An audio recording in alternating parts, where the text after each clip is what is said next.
So let's continue where we were yesterday. Yesterday, we learned this beautiful speech that the Lubavitcher Rebbe gave. It's found in Likuti Sichot, the 19th book, Yutet of Likuti Sichot. There's like, I think, 50 books now, I think, Likuti Sichot. Okay. And the Rebbe is telling us that about what Lulov, the commandment of Lulov does, and what the commandment of Sichot does, and how it's similar to all the other commandments in the Torah, but how it's different than all the other commandments in the Torah. And here especially, he's talking about how it's different. Okay, how is it similar to all the other commandments in the Torah? Because it's done with physical things. You take physical things and you use them to serve God with. That's what tefillin is. That's what tzitzit are. That's what the mezuzah is. That's what the giving charity is. You take physical money. You take physical things and you use them to serve the Creator. Take parts of the creation and use it to serve the Creator. That's what it is. But in some ways, Lulov and Etrog are different than all the rest. Why? Because they stress the idea. They stress the idea of unity. Unity. And Lulav and Etrog and Sukkah are also different from one the other. They're different types of unity. Different types of unity. So Sukkah, we said, is taking physical things in the world. You take boards, leaves, trees, from the branches from trees, regular mundane things, and you use it for a commandment. But unlike all the other commandments in the Torah, which there are things that are either they're permanently holy, or they're not holy at all. They're just used for a commandment. So there are commandments that are permanently holy. You have tefillin, whatever, you can't throw it away. And then there are things which are just helpers for holiness. They're just, how do you say, accoutrements. Like, for instance, you have a knife for slaughtering, or the candelabra that you light Shabbos candles on. And those things are not holy. Even when you're using them, they're not holy. But because they're attached to a commandment, is therefore, when you're using them, you have to show respect to them. And afterwards also, it's nice to show respect, but you don't have to. Right? You can take your Shabbos candle, labra, whatever, or the knife, the slaughtering knife, or the tzitzis, you can throw them in the garbage after you're finished using them. Technically, you can. It says you're not supposed to treat them lightly, but in fact, they have no connection to holiness afterwards. All the other commandments, which is not the case of Sukkah. A Sukkah, the law of a Sukkah is that when you're using the Sukkah in the time of using it, it's not just a attachment to a commandment, it's the commandment itself. It becomes holy. The schach of the Sukkah, and even the boards, they're holy when you're using them. They're holy. That's unlike any of the other commandments. All the other commandments, which don't remain holy, like the tefillin, and they remain holy. But all those that don't remain holy, even when you're using them, they're not holy. Like we say, the candelabra for Shabbos, they're not holy, which is not the case Sukkah. In the time where you're using it, those 7 days of Sukkah, they are holy. And holiness means that they're godly, and that you have to treat them something like you treat the Holy Temple, or like a Torah scroll. You have to treat it with honor. You can't use it for normal things, whatever. Okay. That's the uniqueness of Sukkah. And Sukkah also shows that it surrounds you. So it's like a type of godliness which is above any differences. Everything that goes into the Sukkah, whether it's your family, smart people, dumb people, everything is the same. Everything in the Sukkah becomes encompassed by the Sukkah. That shows a level of godliness where everything is the same. Okay. That's the Sukkah. But what about the Lulav and the Etrog, the Lulav? So the Lulav is a little bit different. After you finish using it, you can throw it away. Yes, it's true. But the uniqueness of the Lulav and the Etrog, is that even before you use it, they show on unity. These 4 different types, it's like they're specially, their nature is conducive to doing this commandment of Sukkot.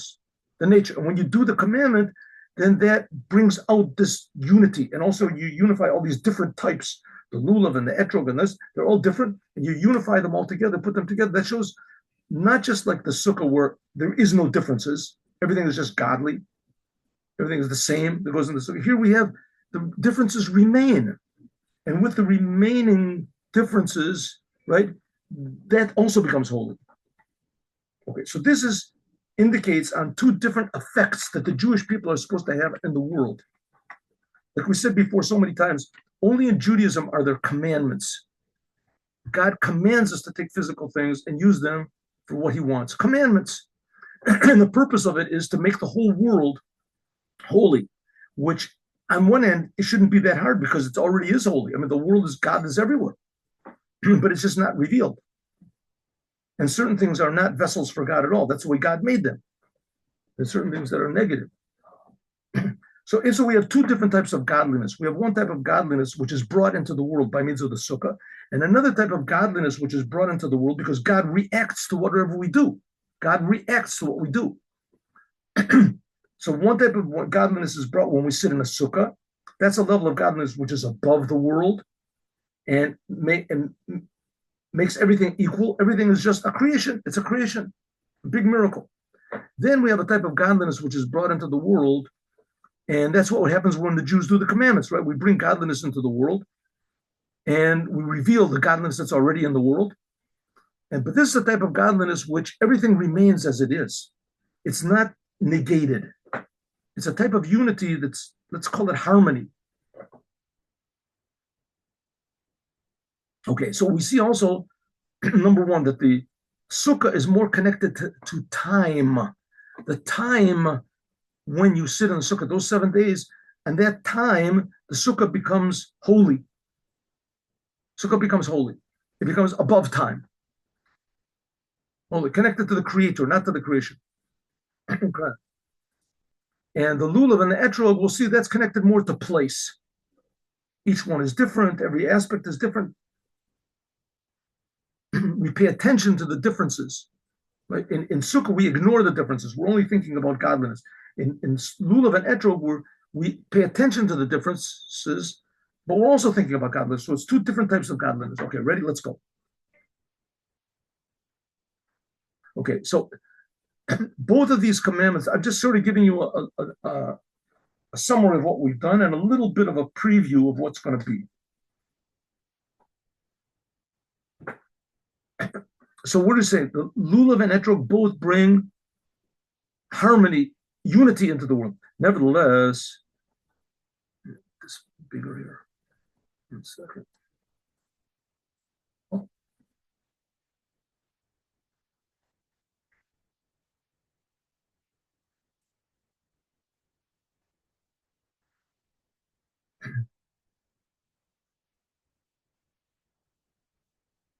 Nevertheless, there is one of them is better than the other. Somehow or other, the sukkah it brings oneness into the world, God's oneness, and Lulav and Etrog brings also God's oneness in the world. But one of them is better than the other one. One of them is a better type of godliness. Let's see what it. Aval became nevertheless, as Mila, there's an advantage in Achdus Apratim, in the uniting of these four different types of Lulav and Etrog, etc., over the unity which is brought into the world, the godliness, which is above any divisions of the sukkah. What do we say? The sukkah negates all differences. Everybody that goes into the sukkah makes no difference who you are, what you are, how you are. Everything is encompassed by the sukkah. This is a type of godliness which everything is the same. Everything is a creation. There's big creation, small creations. That's not so important. The creation. Then there's another type of godliness where everything is different. Everything is different. Everything is created differently. So says the Rebbe, that second type where everything is different, which that is represented by the Lulov and the Etrog and the Hadas, etc., that's higher. Why? Because the source of the unification of details, as oich pratim, that the details should remain, but nevertheless they should unify. Nemtzech from Achdus Amit. This comes from the true unity of God. Versus Hecher, which is higher from the level of unity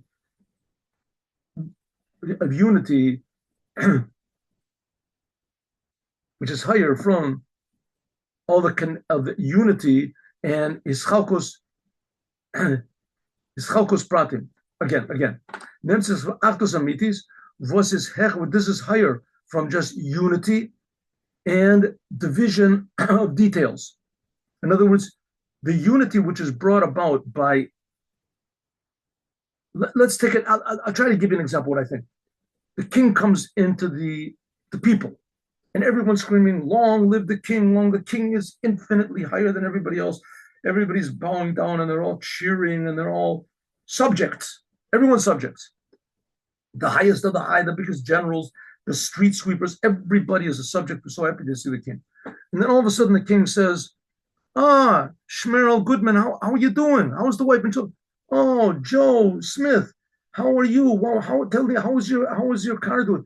How was your son? He had all of a sudden, all the details, the king is going around all the details. What type of a king is that? Say a person says, that's my king. That's the king. Oh, he cares about me. He's royal, he's great, he's high, but he cares about all the details.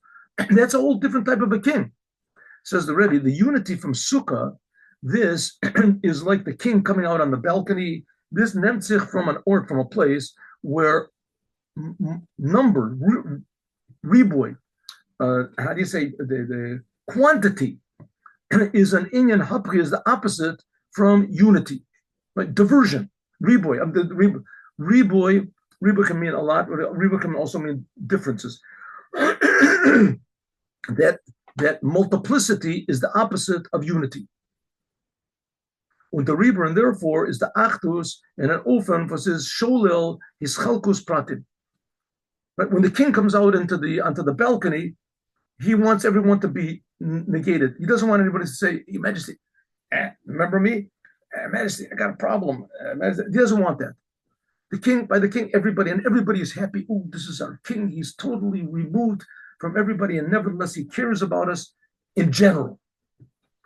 That's one type of unity of God, where everything is just a creation, everything is a big miracle, and God creates everything at once. But that type of unity is in general. But the unity which is mitzad atzmuso, from God's real essence, namely God's simple, essential being, which is completely indivisible above, that's riboy nitkain stira. Over there, multiplicity, differences is not any contradiction to unity.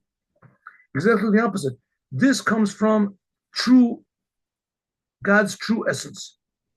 And what are we talking about? Again, Chassidut wants to point out that the essence of Judaism is this world.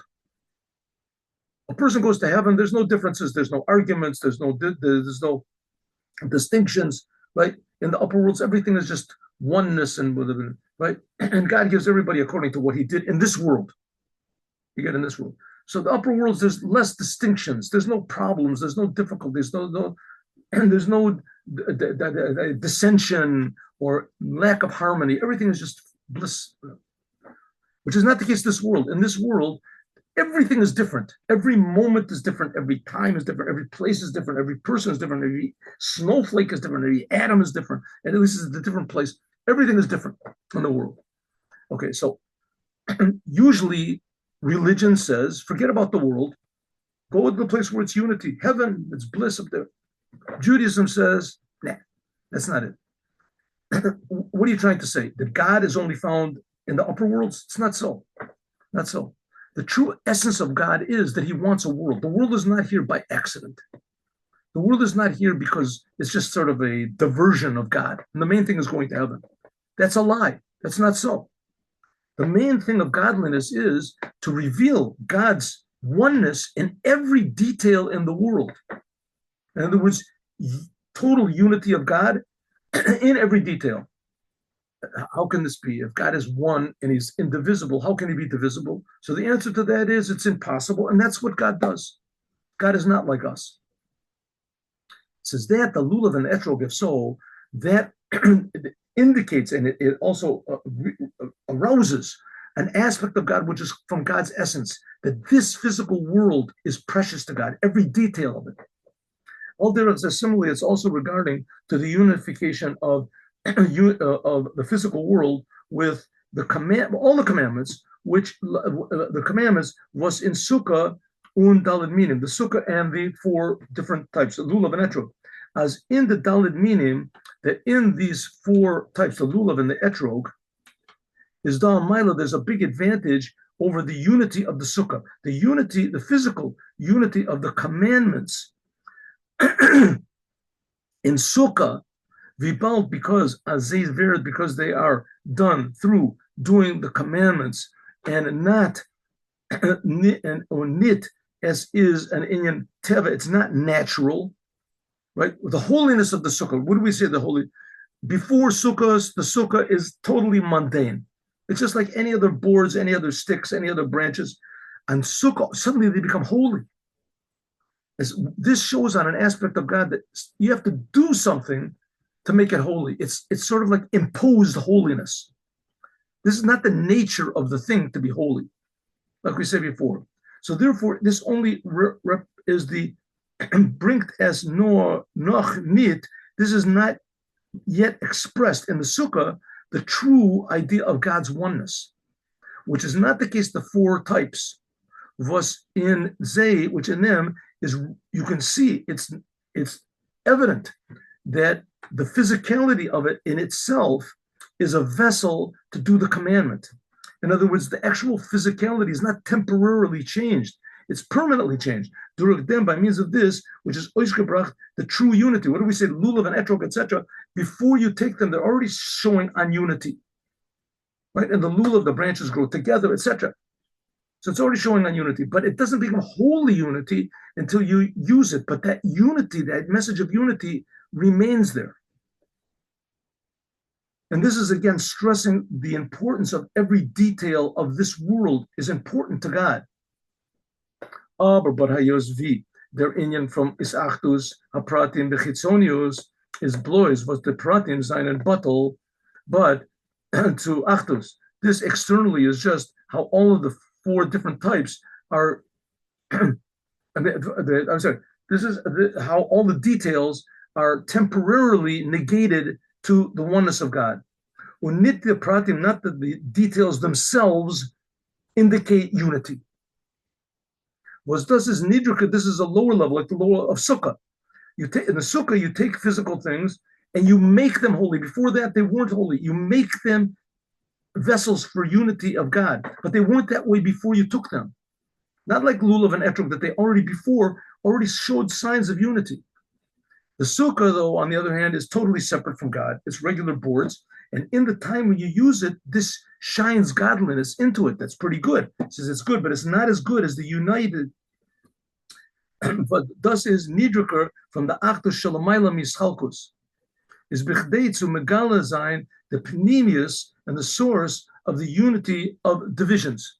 Now, the sukkah, true. The sukkah does shine a level of holiness, and it makes the schach holy when you're using, which is not the case of Lulav and Esrog. And if so, the sukkah seems to be better. It shines a higher level of godliness. It says, no, this is just a preparation for taking this level of godliness of the sukkah and bringing it into the details of Lulav and Etrog. As dusfas the pratim, that's what the details of the Lulav and Etrog show unity, is this in the inside as the pratim gufa zayin and achtus. This is the Lulav and Esrog show that it's not that holiness is imposed on the Lulav and the Etrog and etc. And holiness was already there. This level of unity was already there before. It was already a vessel for godliness. It was ready to be revealed. And when you use it for Lulav and Esrog, it shows that it's an aspect of the world, that the whole world, not just Lulav and Esrog, but every detail in the whole world is ready to reveal the Creator. Was dricht oyster achtus, this shows the true unity. So the sukkah is just a preparation, the unity of sukkah is just a preparation for revealing God in all the details. This comes after you reveal the unity of the sukkah. Simple language, what are we talking about? A person who sits and learns Torah, and after he sits and learns Torah, he goes out into the world and he has a business. Or he goes into the world and he puts tefillin on people, or he talks to them about godliness, or he goes and tries to drill them into his kollel or into his yeshiva to sit and to learn with other people. So in other words, when he's sitting and learning Torah, that's a level of unity. It's a level of unity. He's unified with God. He himself alone is not unified with God, right? He's not unified with God. But when he learns Torah, he is. He is. That's like the sukkah. Sukkah embraces you, which is, but the lulav and etrog, that's like going out into the world and asking people to put on tefillin or learning Torah with people outside or spreading ideas of Torah. That's revealing to people that they already are unified with God. They just don't know it. That's like the lulav and etrog. They're already ready for this unity. Durach them, by means of this, which the unity of the details comes after the unity which is above the details. In other words, you take lulav and etrog after you sit in the sukkah. Done then is revealed as das was the isachtus, this which the unity, zayin and da pratim. There are all sorts of details. Details is this nit mitzah. This is not because there is noch nit meir given the achtus. The fact that the world becomes godly is not just because they're lacking a revelation from above. No, it means mitzad them was the pratim gufa, they themselves, the world already was one with God, but it just wasn't revealed. Therefore, you have to have the sukkah. This shows on Jews which devote themselves totally to Torah and the commandments. They have nothing to do with the world. That brings the oneness of God into the world in a general way. And then afterwards, you go into the world and you deal with people, you deal with situations, you deal in your business, you deal in your with your family issues, whatever in the world. That brings the unity of God, which is above the world, which seems to make everything the same, into a new type of unity that everything is different. This is the revelation when Oistruk and the expression of true unity of God. The true unity of God is not when you leave the world.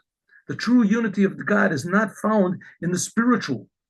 And that's where the unity of God is maybe more visible. It's more obvious.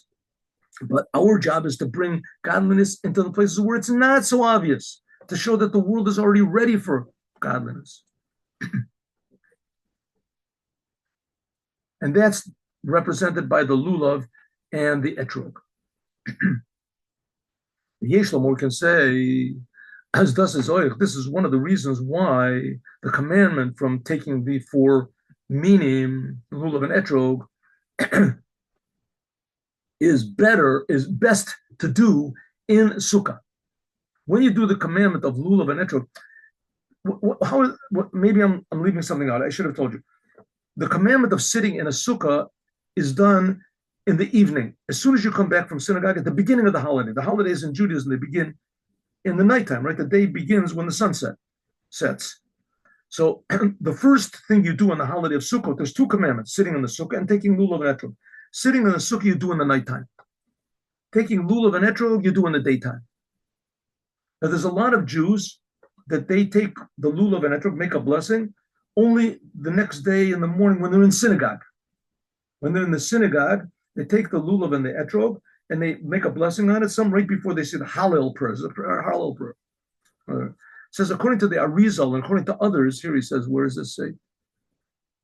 In 37, let's see where he brings the source here. It says the Siddur, the Alter Rebbe says also the Arizal and the gate of intentions, kavanot, and the Siddur of the Arizal, and etc. and etc. The Shalah, Rabbi Yeshaya Horovitz, he lived about 350 years ago, a long length. Anyway, you should take, and also in different places, it's also explained in the Talmud and other places why it's better to take the lulav and etrog in the sukkah. So what do we do in Chabad, for instance? What do we do? So in the nighttime, you sit and you eat in the sukkah, right? Then the daytime, as early as possible, you wake up. We go to the mikveh first. Go to the mikveh. But, if you're not a Chabad Chassid, you don't have to do it. Anyway, you go to the mikveh first. And then, I think all the Hasidim do this. I think they all do it, but I'm not sure. I'm not that worldly as far as these customs are. Anyway, what do? We wake up in the morning, you go to the mikveh, you come back, you wake up in the morning, you make all the morning blessings, go to the mikveh, come back, you take a lulav and etrog and go into the sukkah, and you make the blessing on lulav and etrog in the sukkah. And then afterwards, you go and learn some Hasidut, and afterwards you go and pray. That's what you do. But we want to try, make an effort to take the Lulov and Etrog and make the blessing inside of a sukkah. You do not have to do this. You can make a blessing on Lulov and Etrog in the middle of the subway, wherever you want to. You make a blessing on Lulov, just not in a toilet, but you can any place where it's permissible to say a blessing, you can make the blessing on Lulav and Etrog. But it's best to do it in the sukkah. Why? Why? I'll tell you why. Because in the sukkah, durch dem was the actus, the unification of all the details of taking the four types, it comes in a continuation. It was preceded by the unity of God, which is above any divisions. That's the sukkah. The sukkah embraces everyone equally, but it doesn't stress the details. The Lulav and Etrog, it stresses the details, but there's a problem. Maybe you won't feel the unity of God. So therefore, you sit in the sukkah first, and then afterwards you take Lulav and Etrog to bring godliness into the details. And says the Rebbe, that aspect of godliness which comes in the details, that's a higher aspect. That's the essence of God. The essence of God, he cares about the world. The essence of God cares about the world. This not only doesn't make any sense, it doesn't even make any sense that it doesn't make any sense. It just doesn't, it's not real at all, but that's the fact. That's a fact. It's totally incomprehensible. And that's the idea of sukkah. And that's the idea of happiness. That's it. When we feel that every detail of our lives, that God cares about us, about everything. And that makes us very happy. And everything is unified with God. As Brinkman Royce, this expresses the revelation of the inside and the source of all unity of all details in the world. This is what's called true unity of God, as we're going to finish, God willing, tomorrow morning. And now let's do the Yom Yom. So we had a temporary electrical shortage over here. So, okay, let's go. But we have overcome the details and we've transformed them. Here we go. Let's see. No. Here we go.